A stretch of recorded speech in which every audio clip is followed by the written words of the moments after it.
Hello students कैसे हो आप। उम्मीद करती हूँ बहुत अच्छे होंगे और खुश होंगे। तो बेटा आज के वीडियो लेक्चर में हम treatment of investment fluctuation reserve को समझेंगे और इसके लिए मैं इलस्ट्रेशन 8 आपको समझाऊंगी जो कि टी.एस. गरेवाल की बुक से है। तो स्टेटमेंट रीड करते हैं। A, B and C sharing profits and losses in the ratio of 4:3:2 decide to share future profits and losses in the ratio of 2:3:4 with effect from 1st April 2020. An extract of the balance sheet as at 31st March 2020 is। तो balance sheet के extract में हमें liability side में investment fluctuation reserve दिया हुआ है 18,000 का। तो बेटा जो इन्वेस्टमेंट दी हुई है वो है 2 lakh at cost. Show the accounting treatment under the following alternative cases. तो जो फर्स्ट केस है वो है when there is no other information, market value के बारे में कोई भी इंफॉर्मेशन हमारे पास नहीं है। दूसरे केस में when market value of information is ₹2 lakh. तो दूसरे केस में जो मार्केट वैल्यू है वो कॉस्ट वैल्यू के बिल्कुल इक्वल है। Third case when market value of investment is 1,91,000। तो बेटा इस केस में जो है वो इन्वेस्टमेंट की मार्केट वैल्यू 9,000 के साथ रिड्यूस हो चुकी है। Case 4 when market value of investment is 2,18,000। इस केस में इन्वेस्टमेंट 18,000 के साथ उसकी वैल्यू इंक्रीज़ हो चुकी है। Case 5 when market value of investment is 1,73,000। तो बेटा इस केस में मार्केट वैल्यू जो है वो 27,000 के अमाउंट के साथ रिड्यूस हो चुकी है। इलस्ट्रेशन में हम सीखेंगे कि हमें इन्वेस्टमेंट फ्लक्चुएशन की अकाउंटिंग ट्रीटमेंट जो है वो कैसे करनी है। तो बेटा इसके लिए हम जर्नल एंट्रीज पास करने के लिए जर्नल का फॉर्मेट ड्रॉ करेंगे जिसमें कि हमारे पास डेट होगी। फर्स्ट कॉलम डेट का होगा, सेकंड पर्टिकुलर का, third ledger folio, fourth debit amount और लास्ट क्रेडिट अमाउंट। तो बच्चे जो फर्स्ट केस है उसके अकॉर्डिंगली जब आपके पास कोई भी मार्केट वैल्यू के बारे में इंफॉर्मेशन ना हो, इन्वेस्टमेंट की मार्केट वैल्यू के बारे में इंफॉर्मेशन ना हो, तो यही एज्यूम किया जाता है कि इन्वेस्टमेंट की जो भी कॉस्ट है मार्केट वैल्यू भी उतनी ही है। तो इस केस में बेटा क्या होता है कि जितना भी रिजर्व होता है वो सारा का सारा पार्टनर में डिस्ट्रीब्यूट कर दिया जाता है उनकी ओल्ड प्रॉफिट शेयरिंग रेशो में। तो बेटा इस केस में एंट्री होती है investment fluctuation reserve account debit to A's capital account, to B's capital account, to C's capital account. तो बेटा इन्वेस्टमेंट फ्लक्चुएशन रिजर्व हमारे पास है 18,000 का। इसको हमने ओल्ड प्रॉफिट शेयरिंग रेशो में डिवाइड किया है जो कि है 4:3:2। तो इसके साथ ए की कैपिटल में अमाउंट क्रेडिट होगा 8,000, बी की कैपिटल में 6,000 और सी की कैपिटल में 4,000 का अमाउंट क्रेडिट होगा। तो बेटा जो हमारा सेकंड केस है वो है when market value of investment is ₹2 lakh. तो यहाँ पे क्लियरली कहा गया है कि मार्केट वैल्यू भी कॉस्ट वैल्यू के इक्वल है। तो बेटा इसका मतलब ये है कि इस केस में भी वही केस 1 वाली सेम एंट्री पास की जाएगी। जब मार्केट वैल्यू कॉस्ट वैल्यू के इक्वल होती है तो उस समय जो हमने केस 1 में एंट्री पास की है वही एंट्री पास की जाती है।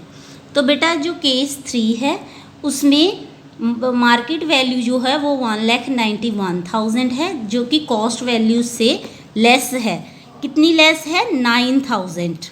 तो बेटा इसका मतलब है कि इन्वेस्टमेंट की वैल्यू 9,000 तक डिक्रीज़ हो चुकी है। तो उस केस में बेटा क्या एंट्री होगी?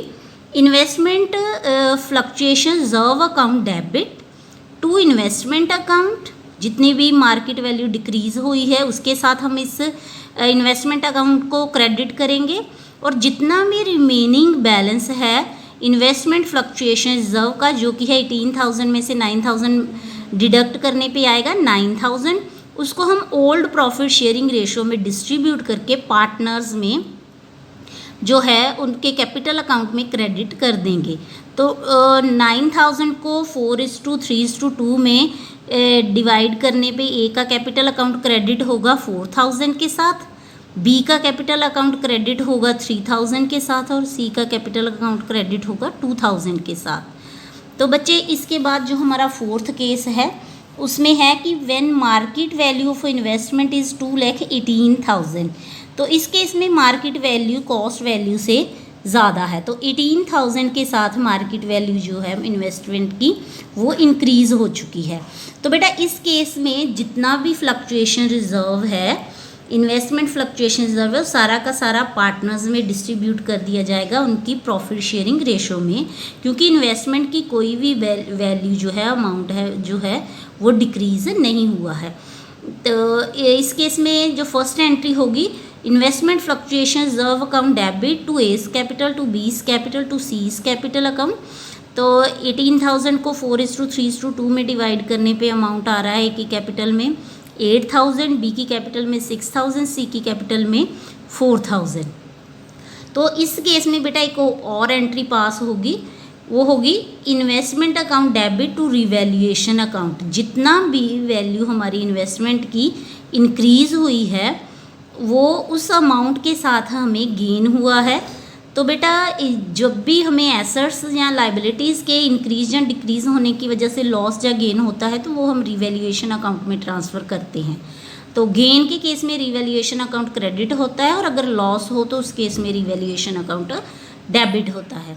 तो इस केस में हमारी एंट्री आएगी investment account debit to revaluation account with 18,000। 18,000 is the difference between cost value and market value of investment.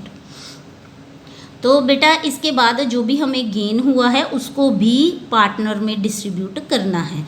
तो गेन को डिस्ट्रीब्यूट करने की एंट्री होगी revaluation account debit to A's capital account to B's capital account to C's capital account. तो बेटा 18,000 का जो gain है उसको भी हम ओल्ड प्रॉफिट शेयरिंग रेशो में ही डिवाइड करेंगे। तो इस तरह 4:3:2 में डिवाइड करने पे ए का गेन का शेयर है 8,000, बी का गेन का शेयर है 6,000, सी के गेन का शेयर है 4,000।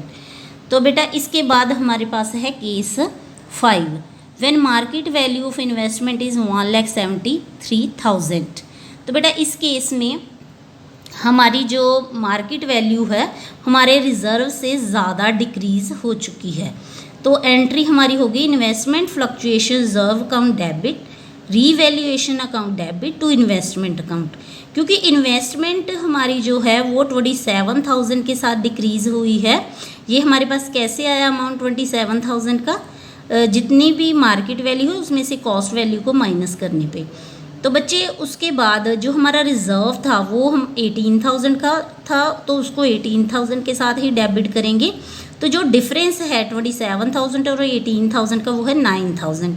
बेटा ये लॉस है तो इसको हम रिवैल्यूएशन अकाउंट में ट्रांसफ़र करेंगे डेबिट करके। तो बच्चे इस तरह हमारी ये जो एंट्री है इस केस में पास होगी। तो बेटा अब हमारे पास जो ये लॉस है उसको भी डिस्ट्रीब्यूट करेंगे पार्टनर्स में और उनकी ओल्ड प्रॉफिट शेयरिंग रेशो में। तो इस केस में लॉस को डिस्ट्रीब्यूट करने की एंट्री क्या होगी, A's capital account debit B's capital account debit to C's capital account to revaluation account. तो बेटा 9,000 का जो लॉस है उसको हमने ओल्ड प्रॉफिट शेयरिंग रेशो में डिवाइड किया है। तो ए का लॉस का शेयर है 4,000, बी का 3,000 और सी का 2,000।